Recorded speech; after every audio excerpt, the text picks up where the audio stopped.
দেখো কত তাড়াহুড়া আমার সকালবেলা স্কুলে রান্না।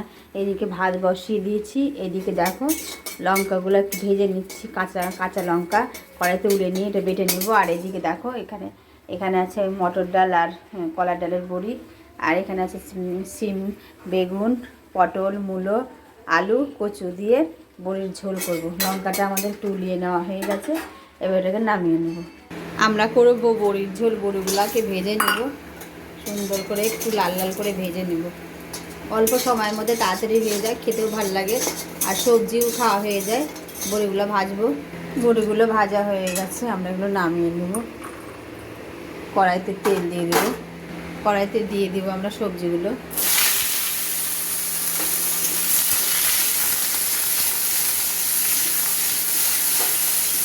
এবারে সবজিগুলো একটু ভালো মতো করে ভেজে নেব। হলুদ লবণ দিয়ে দিলাম, সামান্য হলুদ গুঁড়ো আর সামান্য লবণ। আমরা বেগুন আর সিমটা রেখে দিলাম, পরে এটা দিব। আগে এগুলো আমরা ভেজে নেব ভালো মতো করে। এটা ভাজতে ভাজতে আমরা লঙ্কা যেগুলো আনলাম, লঙ্কা একটু আদা বেটে নেব, তেল নড়াতে বেটে নেব। আমাদের এটা একটু ভাজা ভাজা হয়ে গেছে, এবার আমরা বেগুনটা আর সিমটা দিয়ে দেবো। সিম বেগুন পরে দেওয়ার কারণ সিম বেগুন গলে যায়, ওই জন্য পরে দিলাম। আর এদিকে আমরা আদা আর লঙ্কাটাকে বেটে নিয়ে আসলাম। এবার এটুকু ভালো মতো করে নাড়াচাড়া করবো।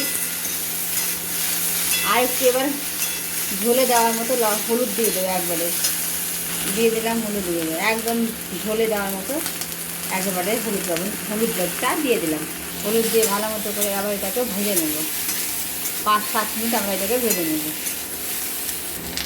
এবার আমরা দিয়ে দিলাম এই যে বাটাটা, লঙ্কা আর আদা বাটাটা দিয়ে দিলাম। দিয়ে এটাকে একটু কষে নেব। এর সাথে একটু জিরের গুঁড়ো দিয়ে দেবো আমরা। দিয়ে দিলাম একটু জিরের গুঁড়ো দিয়ে এটাকে ভালো মতো করে আমরা কষে নেব। যতক্ষণ না মশলাটা কাঁচা গন্ধ যাচ্ছে ততক্ষণ আমরা কষে নেব এটাকে, তাও 5 মিনিট আমরা কষে নেব। মশলাটা আমাদের কষা হয়ে গেল, এবার জল দিয়ে দিই।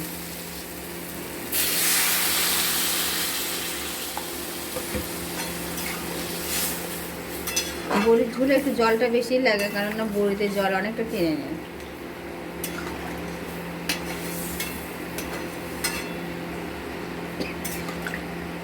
আর একটু দিয়ে দিই। এবার এটাকে ফুটতে দেবো, ফুটুক। ঝোলটা ফুটে গেছে, এবার আমরা দিয়ে দেব স্বাদ মতো লবণ। লবণ দিয়ে আমরা নাড়াচাড়া করে দেবো। সবজি সিদ্ধই হয়ে গেছে, একটু ফুটাবো আমরা। এবার একটু ঢাকনা দিয়ে ঢেকে দিই, ঢেকে একটু ফুটিয়ে নিই, 2-3 মিনিট ফুটিয়ে নিই। এবার আমরা তরকারিটা নামিয়ে নেব। নামিয়ে নিয়ে আমরা ফোড়ন দেবো, হয়ে গেল। এবার এটাকে নামিয়ে নেব।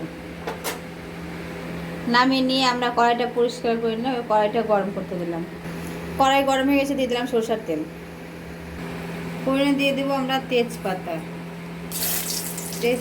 2টো শুকনো লঙ্কা, তার সাথে দিয়ে দেবো 5 ফোড়ন, আর দিয়ে দেবো হিংটা হচ্ছে মেন।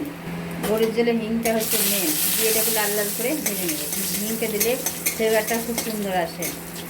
লাল লাল করে ভেজে নিলাম। ভালো করে মতো করে না ভাজলে কিন্তু ফোড়নের যে একটু গন্ধ, সেই গন্ধটা বেরোবে না। লাল লাল করে ভেজে নিলাম। দেখো খুব আওয়াজটা কিন্তু বন্ধ হয়ে গেছে, তার মানে কি আমাদের ভাজা হয়ে গেছে। এবার আমরা তরকারিটা দিয়ে দেবো।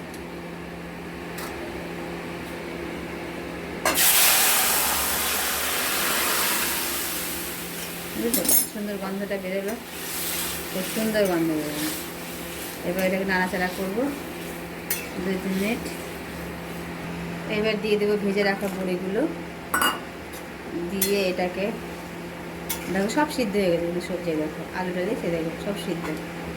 বড়িটা দিয়ে দিলাম, দিয়ে একটু ঢাকনা দিয়ে ঢেকে দেবো এটাকে 5 মিনিটের জন্য। দেখেছো কত তাড়াহুড়া, এদিকে মোচা বসিয়ে দিয়েছে, এদিকে ভাত হয়ে গেছে, এদিকে বড়ির ঝোলটাও হয়ে যাবে গেছে, এদিকে দেখো এটা আবার মটর ছোলা এগুলো সব সিদ্ধ করে নিয়েছে, টিফিনে দেবো। দেখেছো সকালবেলাটা কত তাড়াহুড়ো থাকে আমার। হয়ে গেছে আমাদের, এবার নামিয়ে নেব। উপর থেকে একটু ধনেপাতা ছিটিয়ে দেবো, ছিটিয়ে দিলে নামিয়ে নেব। আমার ভিডিওটা দেখার জন্য অসংখ্য অসংখ্য ধন্যবাদ। আর আমার ভিডিওটা যদি ভালো লেগে থাকে তাহলে অবশ্যই লাইক করে পাশে থাকবে। আজ তবে আসি, ভালো থাকবে, সুস্থ থাকবে, টাটা।